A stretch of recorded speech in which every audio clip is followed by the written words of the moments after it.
Hello, this is Jessica Weifel.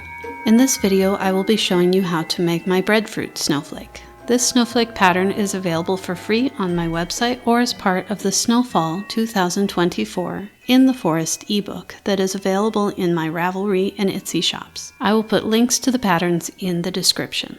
If any errors are found in this video after it is released, I will also add a note in the description, so be sure to give it a quick read. The breadfruit snowflake is a fairly simple snowflake, but I still think it comes out quite beautifully. I will be using Siepia's Maxi Sweet Treats cotton thread and my great-grandmother's crochet hook, which I believe measures about 1.5 millimeters. Most often I make my snowflakes in white, but I will be using color 408 for this video as it photographs better.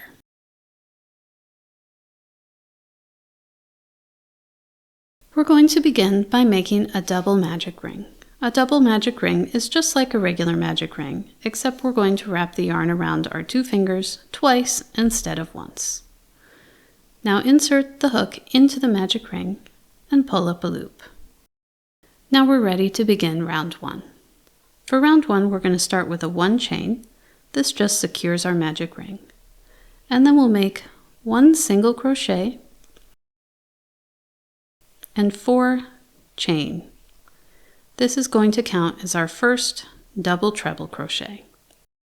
Then we're going to begin the repeat. Chain 1 and then make a double treble crochet.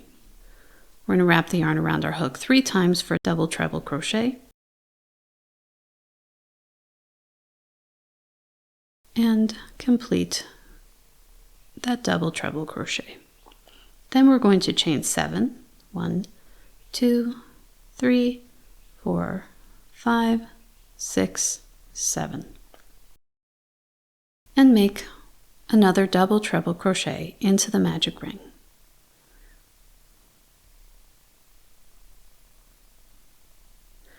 And now we will continue this with the repeat.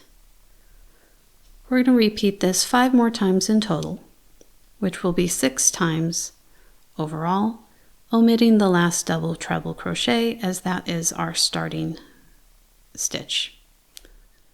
2, 3, 4.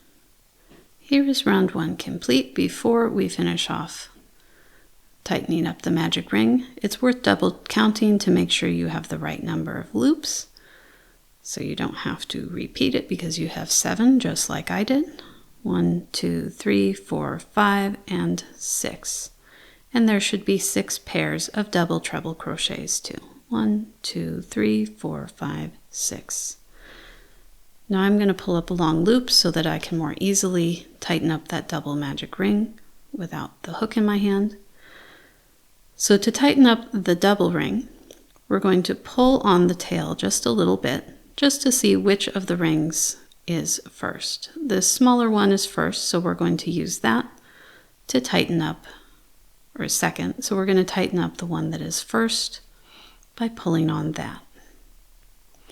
And once that is good and tight, we're going to pull on the starting tail to close up our second double magic ring, our second double ring. And cotton thread is pretty strong, so you can usually pull quite hard on there. I like to have a pretty small center hole. Now I'm going to put my hook back on my loop, or my loop back on my hook, and join by slip stitching in the 4th chain of our starting double treble crochet. That leaves 1 chain in between our 2 double treble crochets. And round 1 is complete. It should look like this. There will be 12 double treble crochets, 6 1 chain spaces, and 6 7 chain spaces.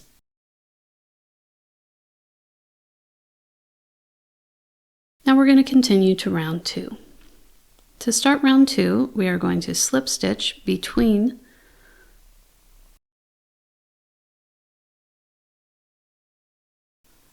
We're going to start round 2 with a slip stitch in the 1 chain space that is next. And then we're going to chain 4. 1, 2, 3, 4. This is going to count as our first treble crochet. Often I use a single crochet, chain 3 for a for beginning treble crochet, but in this case I found that to be too bulky right here, so we're just going to do a 4 chain. Now we're going to make 2 treble crochets into the same 1 chain space.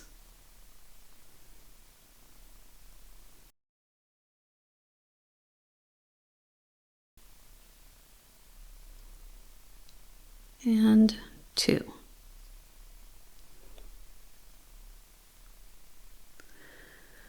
Now we will begin the repeat.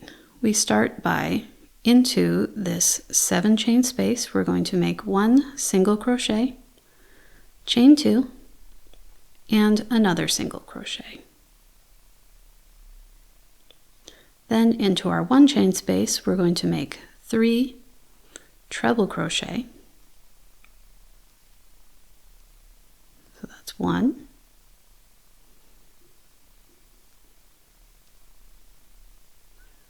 2,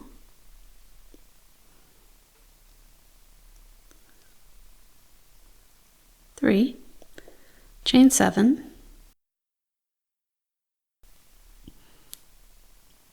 6, 7,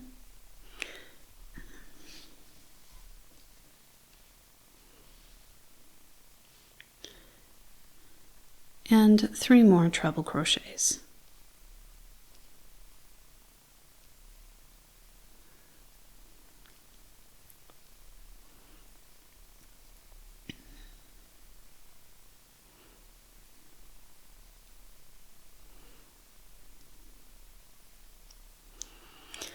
That completes our repeat, so we're going to continue that 1 single crochet, chain 2, 1 single crochet in the 7 chain space, and then 3 treble crochet, chain 7, 3 treble crochet in the 1 chain space. We're going to repeat that 4 more times, or 5 times in total, and then we'll do something a little different for the very end to finish it up. If you've been enjoying this snowflake tutorial so far and have found it helpful, take a minute please to subscribe to my YouTube channel, like the video, and leave a comment below. You can tell me which of my other free snowflake patterns you'd like to see video tutorials for, or just what you'd like to do with your crocheted snowflakes. Commenting, liking, subscribing all help other people find my YouTube channel and my snowflake videos. The more people that view these videos, the more I know they're worth my time and that I should make more of them. Thank you. I've gotten to the end of my 5th repeat, or the 4 more times, and now we're going to finish up the pattern. The last repeat is a little different, so it's written after. We're going to make 1 single crochet, chain 2, 1 single crochet just as before, and make 3 treble crochet into the next 1 chain space. This one will already have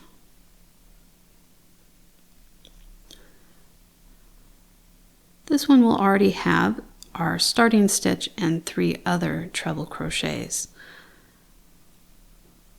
So you gotta work around the slip stitch. Make sure that's not twisted up. Helps to push those stitches to the side a little bit. We can tug them to make it even out.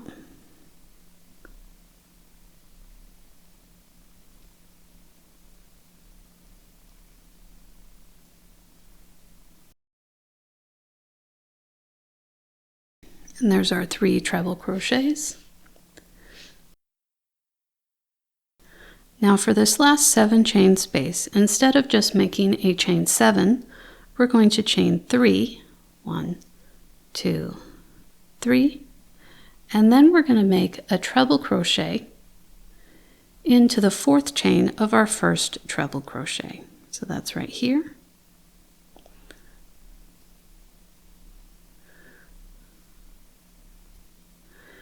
And this is going to complete our 7 chain space. So this 3 chain plus the treble crochet will count as our last 7 chain space. The reason that we do this is to end at the top of the chain space instead of at the bottom. This allows us to start the next round in the correct place. So when completed, round 2 will have 36 treble crochets, 12 single crochets, 6 2 chain spaces, and 6 7 chain spaces.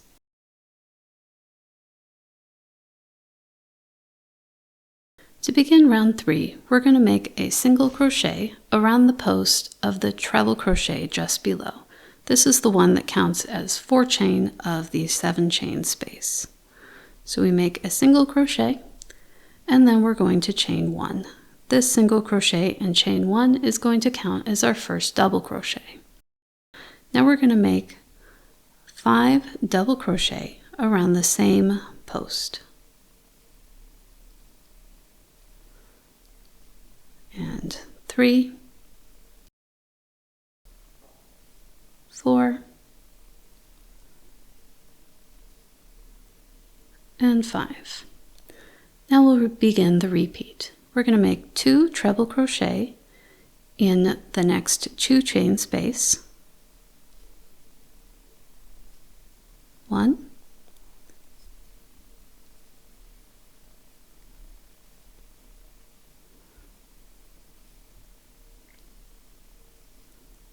and 2, then chain 5, 1, 2, 3, 4, 5, and 2 more treble crochet in the same 2 chain space.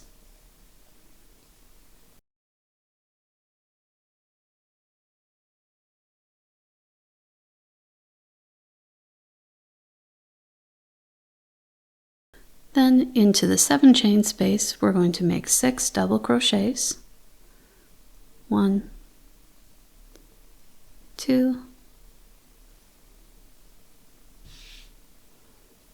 3, 4, 5, and 6. Chain 5, 2, 3, 4, 5, and make 6 more double crochets into that same 7 chain space.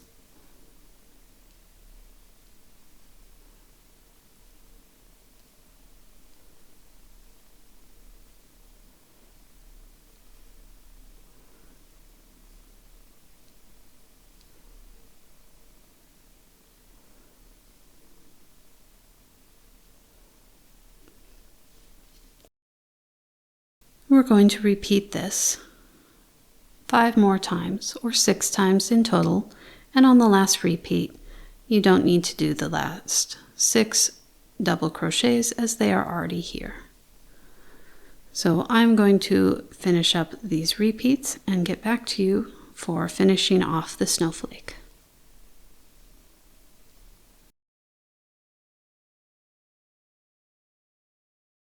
Okay, so here I have finished off my last repeat so that the repeat goes all the way around, and I'm going to finish by joining into the 1 chain that is the top of the beginning double crochet.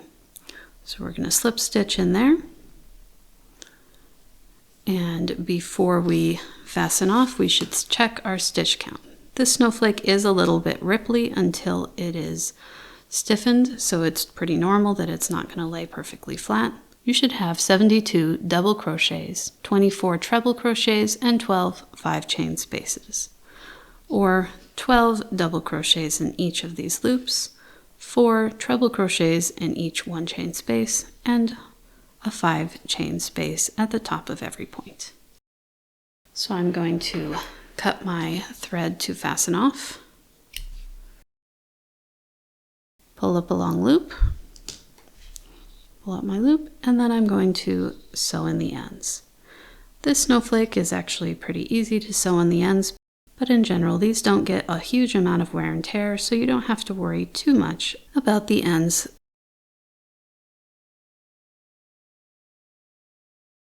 Once we've got our ends secured, we can trim them.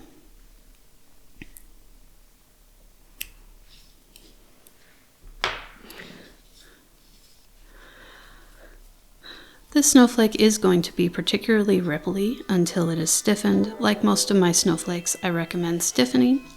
I do have a video tutorial on how to stiffen. I will link it right up here.